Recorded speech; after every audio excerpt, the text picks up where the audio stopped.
Alors, on avait parlé d'interface la dernière fois. C'était quoi l'interface? Maintenant, on va voir l'interface comparable en Java. Donc, apparemment, dans les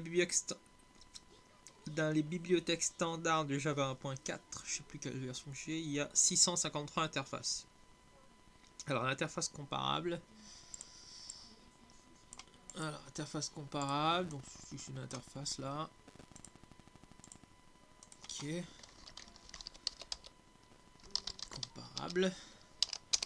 Donc, où est-ce qu'on peut la trouver? Dans le package Java lang. Ok, elle est dedans là. Alors, comment elle s'écrit? Alors, déjà, on devrait, si on va la chercher, normalement, c'est un truc comme ça, public interface comparable. Ok. Donc, il y a quoi dedans?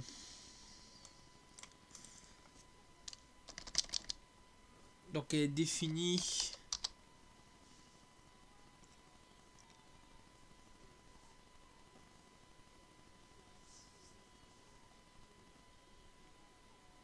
Voilà, donc une sorte de méthode contrat là, public, donc, qui est déclaré en public. C'est le but de in compare tout.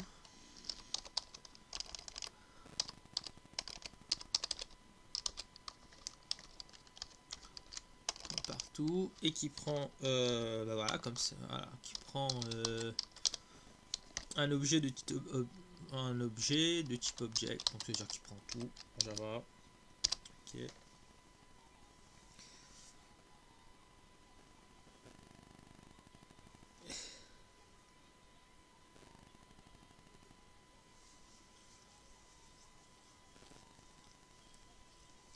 C'est marrant parce qu'il a des explications alors qu'il n'a pas donné la suite du truc. Donc, alors si on fait un appel, alors le contrat, c'est apparemment, c'est exemple faire un x compare to y. Si on veut comparer x et y,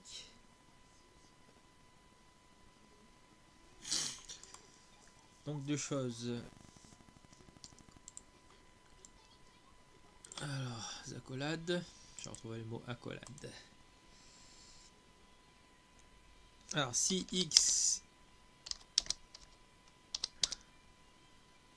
doit renvoyer si x est inférieur à y, ça doit renvoyer un entier négatif. Et si x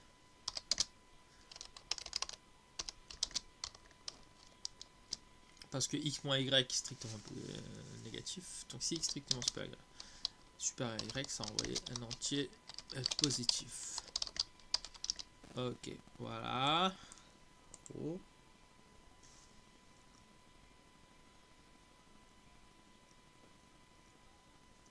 Alors, les variables d'étude numérique sont comparées à l'aide des opérateurs de comparaison arithmétique, séparation de relations d'ordre, strictement inférieur, inférieur, égal, supérieur, égal. Ok, ça s'applique pas sur les objets.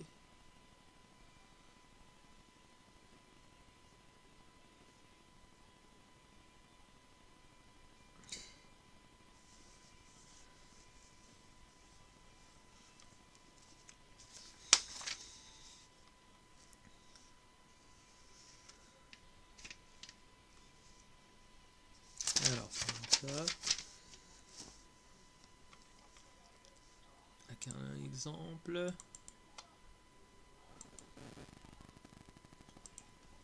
Alors, test line, test max.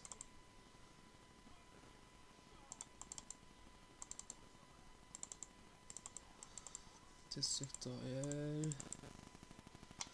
Je vais faire encore un autre test alors. Test compare. Ok. Donc comme ça un truc. Vous voyez la abstract final. Hein. Super classe java.lang.object. Là on avait vu que c'était java.lang.comparable. On commence à piger un peu les constructeurs sur super classe. Voilà. Donc on commence à comprendre un peu qu'est-ce qu'il raconte là Java. Alors, après, qu'est-ce que... Alors, dans le main, alors, on va déclarer...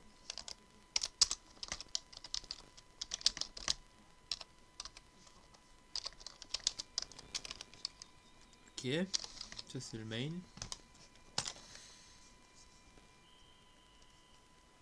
Alors, variable de type...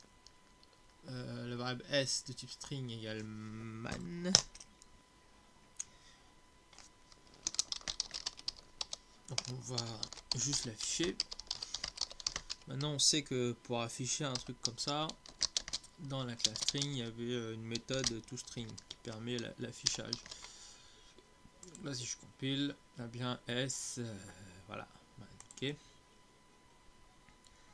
Maintenant on va utiliser la méthode compareTo qui est définie dans comparable là-bas. Alors on va dire que s.compareTo.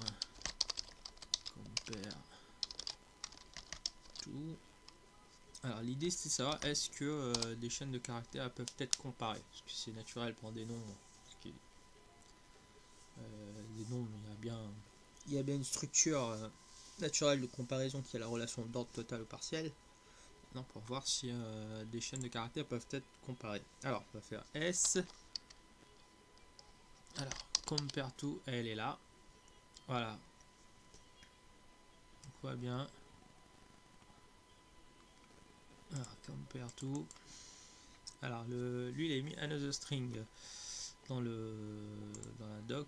Nous on a mis ouais voilà tout object. Bon, c'est pareil. Ok, donc on va comparer S à S.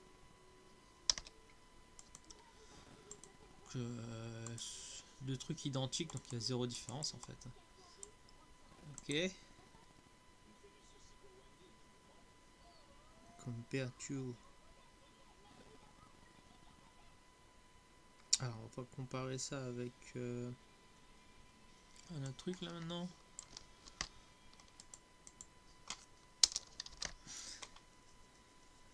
compareTo.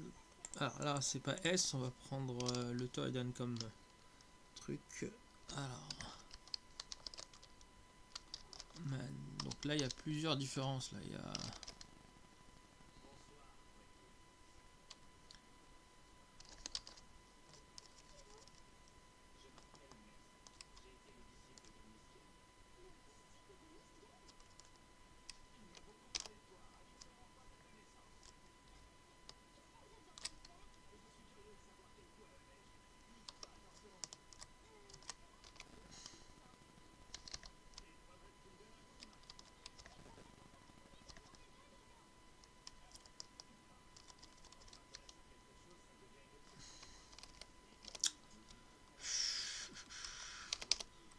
comment on fait pour espacer ces trucs là. Je vais mettre ça.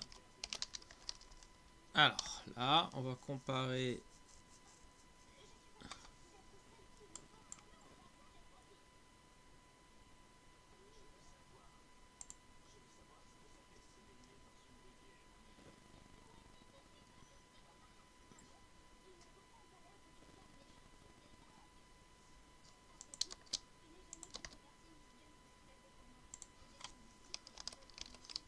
Comme par hasard, fallait que ça bug.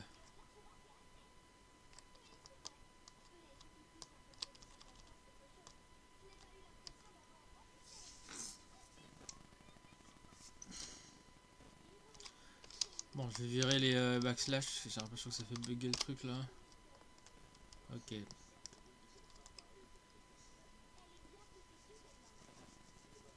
Alors, on va comparer ça avec ça.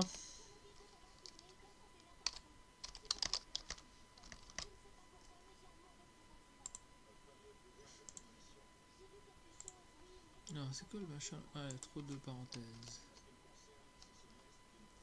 Ok. Donc, combien d'erreurs il y a? Il y en a une. Parce que là, il y a un E en plus. Et là, il manque juste le E. Donc voilà, donc c'était une idée de voir comment cette fonction compareTo de l'interface fonctionne. Là, si je compare ça avec math. Alors, je vais mettre un E aussi. Donc voilà, il y a deux erreurs là. Alors, moins 6 erreurs.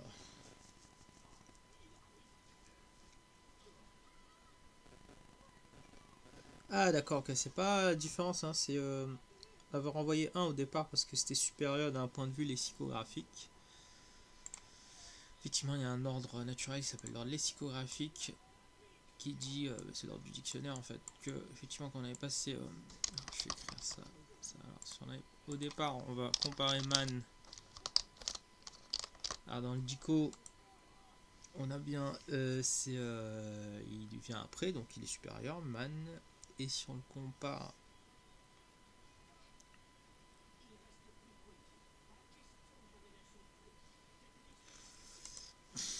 mat, qui vient, non, qu'est-ce que je raconte, n'importe quoi.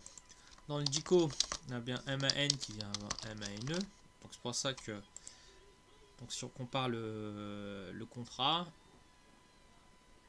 donc ça doit renvoyer, voilà, on a X strictement supérieur à Y. Parce qu'on avait bien là, on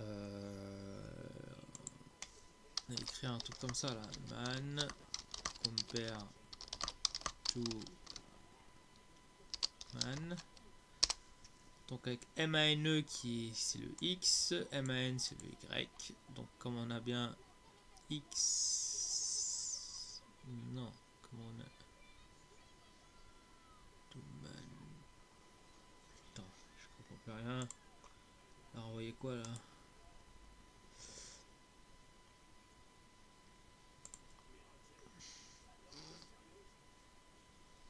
Bizarre ce truc, parce que normalement là il aurait dû envoyer un entier négatif. Bref, alors pour le deuxième il avait fait man compare to mat, ok.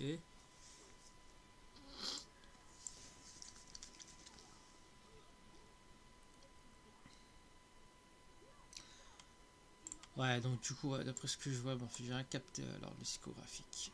Alors, dans l'ordre lexicographique, apparemment, man, c'est strictement supérieur à man. Donc, on a bien ce cas-là. Si x strictement supérieur à y, d'accord, donc ça va renvoyer un entier positif. Et c'est ce qu'il a fait ici. Il a renvoyé 1. D'accord, donc il a respecté le contrat de la méthode de l'interface. Et là, pour le deuxième, comme je lui donne en 1000 mat strictement supérieur à man.